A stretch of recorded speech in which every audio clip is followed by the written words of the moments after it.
अगले जन्म मोहे बिटियाई की जो लीड थी रतन राजपूत, वो भी पटना से हैं, वो इन दिनों वहीं रह रही हैं। ऐसे में वो सुशांत के घर जाती हैं, सुशांत के पिता से और बहन से मिलकर आती हैं और एक इमोशनल वीडियो उन्होंने शेयर किया है।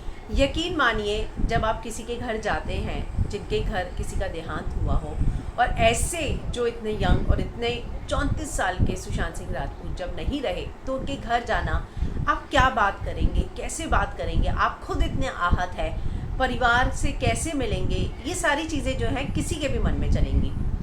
लेकिन मैंने आपसे जब फिल्म विंडो पर मैंने आपको बताया था कि उनके पिता ने एक इंटरव्यू दिया, यकीन मानिए मैं उनके पिता को सुनकर बहुत शॉक थी कि कोई इतना स्ट्रॉन्ग और संतुलित कैसे हो सकता है। और ये बात जो है मैंने आपको उस वीडियो में भी मेंशन की थी।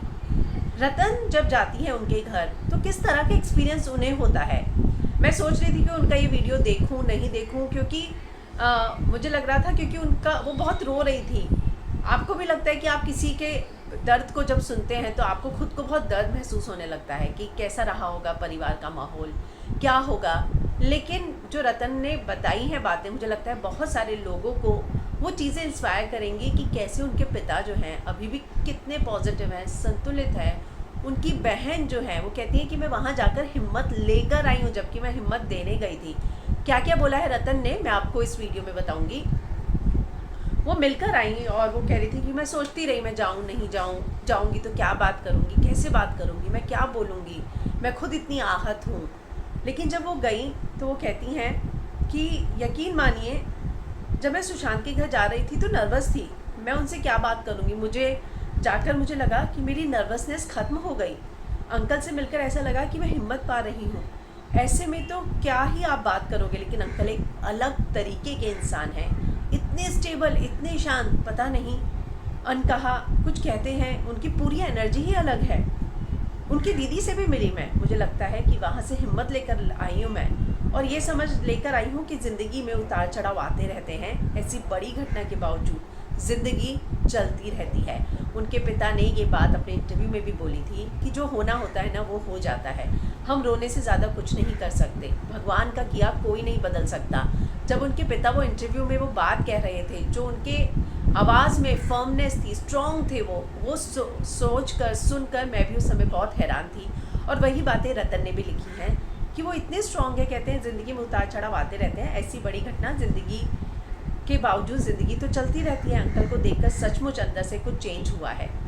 अब मैं खुद को काफ़ी मजबूत फील कर रही हूँ। मुझे लग रहा है कि खुद को पहले कमज़ोर महसूस कर रही थी मैं उनसे एक ही शब्द कह पाई कि अंकल मैं पटना हमेशा आती रहती हूँ और जब भी आऊँगी तो आपसे ज़रूर मिलूँगी। वो कहती है मुझसे लोगों ने पूछा कि आप क्यों नहीं जा रही हैं, कहती है हिम्मत चाहिए ऐसे जाने के लिए। जब आप खुद टूटे हुए, मैं हिम्मत जुटा रही थी। मुझे मालूम है मुझे जाते हुए कैसा महसूस हो रहा था, लेकिन मैं गई, अब मुझे बहुत अच्छा महसूस हो रहा है।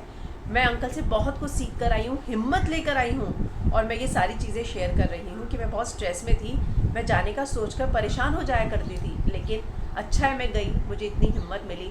आगे उन्होंने एक और बड़ी बात कही है, वो कहती हैं कि मैं अपनी माँ से चीज़ों का जिक्र करती हूँ लेकिन गहराई से नहीं, पर अब मुझे समझ में आया कि अपने माँ बाप से, भाई बहनों से हर चीज़ का जिक्र गहराई से करना चाहिए, क्योंकि वो आपकी ज़िंदगी का हिस्सा है।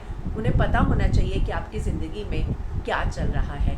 मुझे भी यही लगता है कि आपकी ज़िंदगी में जो भी चलता है, अच्छा बुरा, कभी अच्छे दिन भी होते हैं, बुरे दिन भी होते हैं, तो हर चीज़ों को जो है अपने आसपास के लोगों से, परिवार से ज़रूर शेयर करना चाहिए। और वही बात जो है रतन सभी के साथ शेयर कर रही है। लेकिन एक बहुत बड़ी बात जो उन्होंने कही कि मैं हिम्मत जुटाकर गई थी कि मैं क्या करूँगी, लेकिन मैं बहुत सारी हिम्मत लेकर आई हूँ। ये अपने आप में बताता है कि किस तरह से उनका परिवार जो है कितना स्ट्रॉन्ग है, किस तरह से उन्होंने इस पूरी चीज़ों को एक्सेप्ट किया है।